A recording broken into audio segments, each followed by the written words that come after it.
नमस्कार, मैं हूं संजय शर्मा। आप देख रहे हैं 4 PM news network.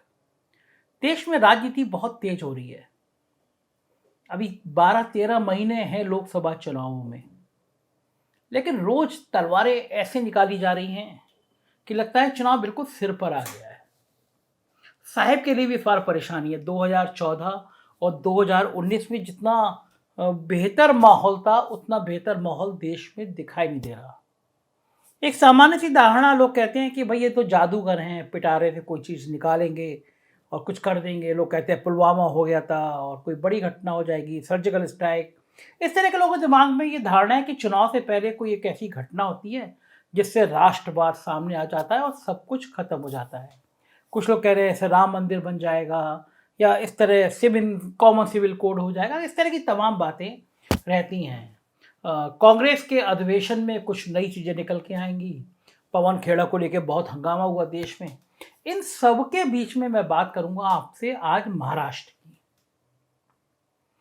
Uttar Pradesh के बाद सबसे ज्यादा लोकसभा सीटें देने वाले राज्य की। एकनाथ शिंदे मुख्यमंत्री बन गए। अभी तक सुप्रीम कोर्ट से लगभग उनके हक में ही फैसले आए हैं, लेकिन कारण क्या है कि शिंदे साहब पसीने पसीने हैं, चैन से सो नहीं पा रहे हैं। महाराष्ट्र में उनके राजनीतिक भविष्य को लेकर उन्हें बेचैनी बढ़ रही है। कारण क्या है? सब कुछ हाथ में होने के बावजूद उन्हें डर किसका लग रहा है, यह मैं आज के वीडियो में आपको सिलसिलेवार समझाने की कोशिश करूंगा। यह आप अच्छी तरह जानते हैं कि महाराष्ट्र में शिवसेना दो फाड़ हो चुकी है। एक गुट का नेतृत्व ठाकरे परिवार के हाथ में है, तो दूसरे गुट का नेतृत्व गुवाहाटी मॉडल से मुख्यमंत्री बने एकनाथ शिंदे के हाथ में है। अब तो शिवसेना का चुनाव चिन्ह और पार्टी की वास्तविक पहचान भी उन्हीं के हाथ में है, शिंदे साहब के हाथ में है। लेकिन जनता के दिलों में जो शिवसेना बैठी है, दरअसल वो उद्धव ठाकरे वाली शिवसेना है। ये बिल्कुल 1969 वाली स्थिति है, जब कांग्रेस से प्रधानमंत्री इंदिरा गांधी को ही निकालकर बाहर कर दिया गया था।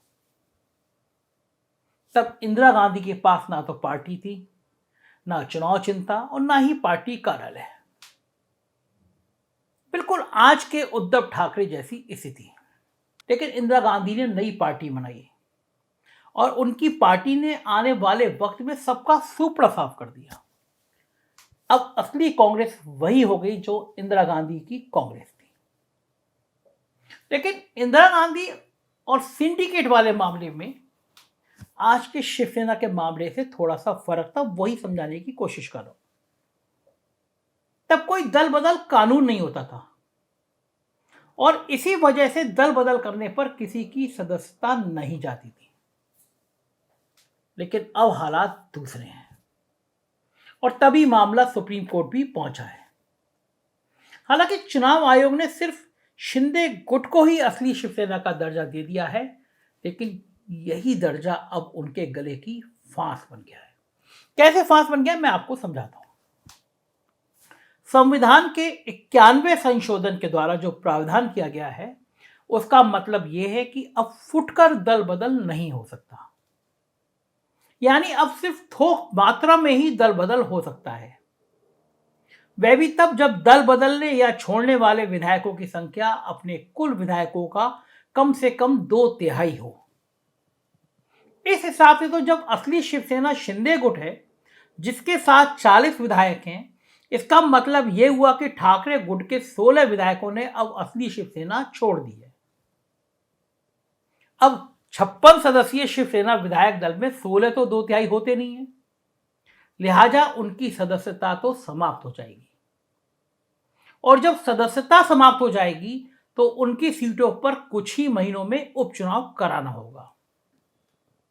अब आप खुद सोचिए, जो सरकारी पार्टी या गठबंधन जनता के आक्रोश को इस कदर पहचान चुके हैं कि अभी कुछ महीने पहले अंधेरी ईस्ट विधानसभा चुनाव से भाग खड़े हुए, बीएमसी का चुनाव कराने से डर रहे हैं, वो सरकारी गठबंधन या ईडी सरकार चौंकिए मत ईडी सरकार के नाम से। ईडी की कोई सरकार नहीं है, वो अघोषित सरकार है। यहां मैं जिस ईडी सरकार की बात कर रहा हूं वो एकनाथ देवेंद्र फडणवीस की सरकार है, जिसको लोग ईडी सरकार कहते हैं। तो ये ईडी सरकार 16 सीटों के उपचुनाव का सामना करने की हिम्मत भला जुटा पाएगी क्या? ऊपर से सुप्रीम कोर्ट ने चुनाव आयोग के फैसले, जिसमें असली शिवसेना को शिंदे गुट का बताया था, उस पर रोक लगाने से इनकार कर दिया। अब इस इनकार के बाद महाराष्ट्र विधानसभा स्पीकर पर अप्रत्यक्ष रूप से दबाव बढ़ा दिया गया है कि उद्धव ठाकरे गुट के विधायकों की सदस्यता समाप्त करें। लेकिन विधानसभा अध्यक्ष तो सरकारी गठबंधन के हैं, लिहाजा उन्हें भी लग रहा है कि जैसे ही उन 16 विधायकों की सीटों को वो खाली घोषित करेंगे, संवैधानिक प्रावधानों के तहत वहां चुनाव प्रक्रिया शुरू करने पर चुनाव आयोग को मजबूर होना पड़ जाएगा।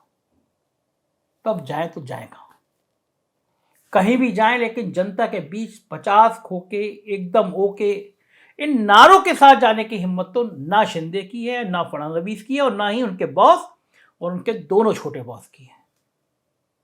ये लोग कहां से इतनी हिम्मत जुटा पाएंगे? इन सबके लिए आदर्श स्थिति यही है कि मामला सुप्रीम कोर्ट में चलता रहे, अभिषेक मनु सिंघवी कपिल सिब्बल बहस करते रहे, मतलब जितना टाल मटोल हो सके होता रहे और ईडी सरकार घिसटती रहे। पर यह तो रही कानूनी बात। अब जरा जमीनी हकीकत को भी देख लेते हैं कि कहां आखिर क्या ऐसा मामला है कि अंधेरी ईस्ट के बाद भी हर चुनाव से भारतीय जनता पार्टी और शिंदे गुट भागते हुए दिख रहा है क्या परेशानी, क्या दिक्कत, क्या समस्या क्या है? महाराष्ट्र में भारतीय जनता पार्टी के लिए एक शब्द काफी प्रचलित है, कमलाबाई। आप हंस रहे होंगे मेरे इस शब्द को सुन के। दरअसल बाला साहब ठाकरे बीजेपी को व्यंग्य की भाषा में क्यों कहते थे कि कमलाबाई वही करेगी जो मैं कहूंगा। तो उस दौर में भारतीय जनता पार्टी महाराष्ट्र में शिवसेना की बी टीम की तरह काम करती थी, यानी ठाकरे के इशारे पर ही उठक बैठक किया करती नजर आती थी। जो ठाकरे कहते थे वो भाजपा करती थी। लेकिन 2014 में मोदी जी के दिल्ली पहुंचते ही हालात बदल गए। तब तक बाला साहब भी स्वर्ग सिधार चुके थे। तभी एक चतुष्कोणीय मुकाबले में केवल 26.5% वोट लाकर विधानसभा में भाजपा लार्जेस्ट सिंगल पार्टी बन गई थी। लेकिन वो दौर भी अब बीत चुका। अब भाजपा के साथ समस्या तो है ही, साथ ही शिंदे साहब का साथ भी एक बहुत बड़ी समस्या है। बल्कि मैं यूं कहूंगा कि शिंदे साहब की समस्या ज्यादा बड़ी है। 50 खोके एकदम ओके वाली कहावत के बीच उनकी एकमात्र उपलब्धि यही दिखती है कि भविष्य में वे पूर्व मुख्यमंत्री के प्रोटोकॉल के दायरे में रहेंगे। लेकिन पूर्व मुख्यमंत्री का प्रोटोकॉल राज्य के किसी समारोह में अग्रिम पंक्ति में बैठने के लिए एक कुर्सी ही दिला सकता है, इससे ज्यादा नहीं। इससे कोई जनाधार नहीं बन सकता। हद से हद ये हो सकता है कि आने वाले वक्त में उनके बाल बच्चों को एमएलए एमपी का टिकट देने में कोई पार्टी प्राथमिकता दे दे कि चलो एक पूर्व मुख्यमंत्री का बेटा है, अपने इलाके में कुछ वोट तो इसके पिता की वजह से मिलेंगे ही। लेकिन उन 40 अन्य विधायकों के बाल बच्चों को कौन पूछेगा जिन पर गुवाहाटी मॉडल का ठप्पा लगा है? बाल बच्चों को तो छोड़िए, खुद उनको कौन पूछेगा जब उनकी अपनी क्षेत्र में जाने की हिम्मत नहीं हो रही? ईडी के नोटिस के डर से शिंदे का साथ दे रहे विधायक कब तक शिंदे जी के साथ जमे रहेंगे, ये बड़ा सवाल है। आखिर ईडी का डर और जनता के डर में से किसी एक का चुनाव तो उन्हें करना है, वरना उनकी राजनीति खत्म हो जाएगी। और संभवतः इस खेल को एकनाथ शिंदे जरूर समझ रहे होंगे, क्योंकि महाविकास अघाड़ी के गठबंधन से पार पाना किसी के लिए भी लगभग नामुमकिन सा काम है। छत्रपति शिवाजी महाराज के लिए अपमानजनक शब्दों का प्रयोग करने वाले नेताओं की पार्टी के साथ गठजोड़ बनाए रखना राजनीतिक रूप से आत्महत्या करने जैसा है। ऐसे में शिंदे के सामने वही हालत है कि ना खुदा मिला और ना विसाले सनम, यानी ना तो जनाधार बच रहा और ना ही इकबाल बच रहा। खैर, इकबाल होता तो अंधेरी ईस्ट से भागने की नौबत नहीं आती। जब पार्टी पर कानूनी रूप से कब्जा हो गया तो शिवसेना भवन पर भी कब्जे में कोई कानूनी अड़चन नहीं थी। लेकिन शिंदे गुट की सत्ता में होने के बावजूद ये हिम्मत नहीं हो रही कि उद्धव ठाकरे गुट को शिवसेना भवन से बेदखल कर सके, क्योंकि सबको भावनाओं के ज्वार का अंदाजा है। महाराष्ट्र में बह रही हवा के रुख से सभी का वावस्ता है। ऐसे में उद्धव के समर्थन में चल रही भावनाओं की आंधी को सुनामी में बदलने का जोखिम उठाने की कुव्वत ना तो शिंदे साहब में है और ना ही उनके स्टेपनी बने देवेंद्र फडणवीस में है। ये सब जानते हैं। और अब तो भीमराव अंबेडकर, बाबा साहब के पोते प्रकाश अंबेडकर भी महाविकास अघाड़ी के साथ हो चले हैं। अब आप खुद अंदाजा लगाइए कि आगे होना क्या है।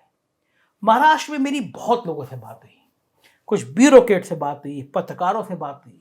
महाराष्ट्र की जनता को लग रहा है कि 4 बड़े उद्योग उठा के गुजरात भेज दिए गए।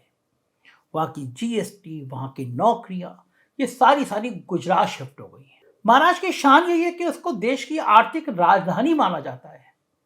वहां के इतने बड़े उद्योग को उठा के गुजरात में शिफ्ट हो जाना और शिंदे की खामोश रह जाना एक बहुत परेशानी का कारण है शिंदे के लिए। यही कारण है कि शिंदे साहब बेचैन है, परेशान है, नींद नहीं आ रही है। महाराष्ट्र में क्या होगा मैं आपको बताता रहूंगा। देखते रहिए 4 PM, क्योंकि असली राजनीति की खबरें आपको यहीं मिलेंगी। हमारे दूसरे राज्यों के चैनल हैं 4 PM UP, 4 PM Bihar, 4 PM Gujarat और 4 PM कर्नाटक, उन्हें भी सब्सक्राइब करिएगा। शुक्रिया, थैंक यू।